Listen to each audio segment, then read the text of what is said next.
Hello and welcome, I'm Mystical, this is Mystical Gaming. We're back into Watcher of Realms and we're going to go through my team and my run on Gear Raid 219. Now, proviso out there, I do use Sadie, so you haven't got one. This is using her strat, so bear in mind that won't be possible for this scenario if you don't have one. Let's get into the breakdown of the team then.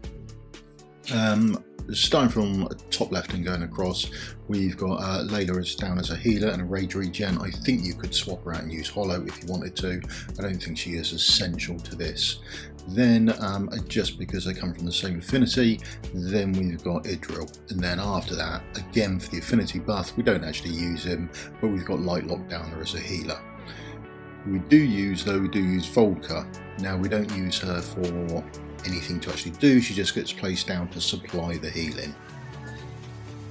And we also have a defender which slots into the right hand side to take care of things on the right hand side. Add white, that's essentially the defender's job there. Then bottom left going across, we have got our team of the Northerners really, and we're using a Northerner Lord. That's the only one I've got, that's why the rare's in there, to supply nothing other than the Lord's skill. After that we've got Valkyria, she's my main DPS realistically. She's going across so she can level across the defenders. We'll have a look at that when she gets placed down. After that we've got Vortex as a healer, absolutely brilliant healer, everyone should have one I would imagine. And then after that we've got Sadie. And then lastly I've got my other defender down there, Olag. I'm assuming everyone's got an Olag and everyone loves him, he's absolutely brilliant, so he's going down as my main tank. So with that done, let's jump into the run. So the first thing to be aware of when we're doing Gear Raid 2 is the boss's ability Sandstorm. Now it's an AoE that spreads across the map and it deals continuous damage to all targets equal to a percentage of the current target's max HP. So it's constantly going on, so all your characters are constantly taking damage. You therefore need to constantly heal them up. Okay, let's go on to the placement. First person down is Sadie. She goes at the front and the centre, and that's just so she can start building up her rage. We need her ultimate to go off at set times. Next down is Olag. He's going down to the left hand side, guarding that left hand exit lane for the mobs, and then it's waiting for the coin cap to build up, and then Valkyria goes down. She's the main DPS for me because she stretches across both lanes. After that, it's just waiting for Vortex to come down, and once he's down, we're just waiting for the boss to arrive and we're sort of saving our cooldowns. The next part is the crucial bit if you're using the Sadie. So this is the part we're waiting for, Golem's Shriek. Primitive Golem lets out a jarring shriek, dealing damage to all enemies equal to 150% of their max HP. Now you haven't got to be a genius, that's more than all your HP. That becomes an issue. So the first thing we do is click on Sadie. Now that slows down the whole game, including the bar of the boss's casting time, so we can see when we want to trigger her ultimate. So I wait for the boss's taskbar to come to the end of Golem's or the beginning of Shriek, and that's when I trigger her ultimate. So this is her ultimate. During the ultimate, allies in range only take 50% of incoming damage. When the effect ends, they will lose HP equal to the remaining damage over 10 seconds, and the ultimate only lasts for 5 seconds. So shortly after that ultimate's ended, you need to get down some more healing because you're going to take sustained damage. The next issue you've got is the boss then moves into his next ability, Earthshake. He deals 3 consecutive high physical damage strikes to all enemies 3 times. So you can see him do it, he'll do his left arm, do his right arm, then he plumps both fists into the ground, and that is 1 rotation, and he does that 3 times. So you then got to conquer that damage as well. So next place down is Leia. She goes down at the back spot facing forwards to take on the additional healing and also supply the rage regen. Sadie won't get her ultimate back up in time for the next boss's strike with these Golem Shriek, so we have to give her some rage regen. I used a Leia. I think you could easily use a Hollow as well, as long as she was geared well enough. and then it's another defender on the right hand side to take care of those ads. I've used Cyrus. I would imagine there are other options available for you.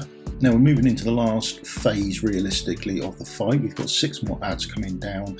Valkyria's ultimate is ready to go, so we trigger that. Our defenders are doing a nice job of blocking and the DPS is ready to go. We also trigger Leia's ultimate so she can rage regenerate Sadie. Now once Sadie's up and running, we just wait for the Golem Shriek to taskbar to come up. Now once that bar's up again, it's a matter of clicking on Sadie and just waiting for the right amount of time to trigger our ultimate. And essentially now we're in a phase of the fight where we just rotate through this until all the ads are dead and the boss starts to walk down. So once you've managed it once through the fight, realistically you just need to do it a few more times. The process is very much the same. So the ads will come down, he does his earth shake, does his big hit, more earth shake, more ads, kill ads, background and so on and so forth it goes. Realistically you're just trying to get your ultimates to come up on time and save them for the correct time. So now we've got more ads coming down for us at the moment. We've done 14 out of the 28, so we're effectively over halfway now. The north buff comes in quite handy for us. Now that triggers off quite nicely, gives us an extra bit of shielding. Now we're just waiting for the ads to come down. When they get in the right places, again ultimate with Valkyria and get the DPS down on the ads. And whenever Leia's ultimate is ready for the rage regen, we trigger that off so we can get Sadie's ultimate ready for the boss's Golem Shriek. That's the big damage, the 150% of your HP. So we want to avoid that one way or another. So again, once Sadie's ready to go, this should be I think the last time through for it. Again, it's just press onto Sadie so everything on the game now slows down and we can see slowly exactly what's going to happen just so you can trigger it at the right place. Now remember, you do only need to go through this once. Once you've gone through it once, that's it pretty much done and dusted. You can then start auto farming it, which is a blessing. So there's Sadie's gone off. It's worth taking the time to make sure you get it right, and that's her done. So we're now on the 21 out of the 27 ads done. Bear in mind one of those is the boss, so it's just a few more ads coming down from the top. Once we tank them up, we can DPS them down and the healing is alright. There's the last earth shake, realistically, that would be it for us done and dusted there. Now it's just a matter of the boss starting to walk down. Here he comes down now, and this is where we start to change everything. We bring out Idril as a single target DPS unit for us, ranged one. You could use pretty much anyone you like. There's no requirement for the tank on the right hand side, so that's taken away. I put Valkyria down just to aid in the healing. I also put another tank down in front of the boss to see if it makes any difference. It doesn't. The boss is so strong and the tank I put down there is so bad that he just one-shots us straight out of the way. After that, the boss goes into this enraged state.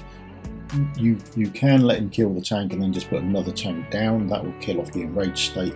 But I've got enough healing and enough DPS to get the boss down anyway, so it doesn't affect me. So once the boss is down, you can give yourself a pat on the back. Make sure that you have got all 3 crystals done so you can get it on auto farm. You don't want one of the mobs to have crept by. So that's it, 4 minutes and 9 seconds it took all told. I'll take that, it's no great shakes because I won't be there for the rest. Now the next one, I go straight back into it, hit the auto, and then make sure that it runs through correctly for me. You don't want to be going back to it later on or a day or two later when it's not so fresh in your mind. Just take the time now, hit auto, let it run through quickly for you, and that way you can make sure that everything is properly done and dusted unless there's any other things you have to tie up. It should be a lot easier because now you'll have your power of dominance on, which will be a huge boost for you. So that's the auto run done. You can now put it on auto anytime you like, so that's always nice to know. It just gets that check out of the way. Ooh, I've got a proper mythical piece, so that's handy as well. Absolutely brilliant, flat stat, fantastic. That's what we wanted. So that will go in the bin. Okay, so with the run done, let's go and have a quick look at the champions. Now, Sadie, I don't use that much. She's only really being used here. I haven't fully gone out and looked into where else I could be using her. I seem to roll healers all the time.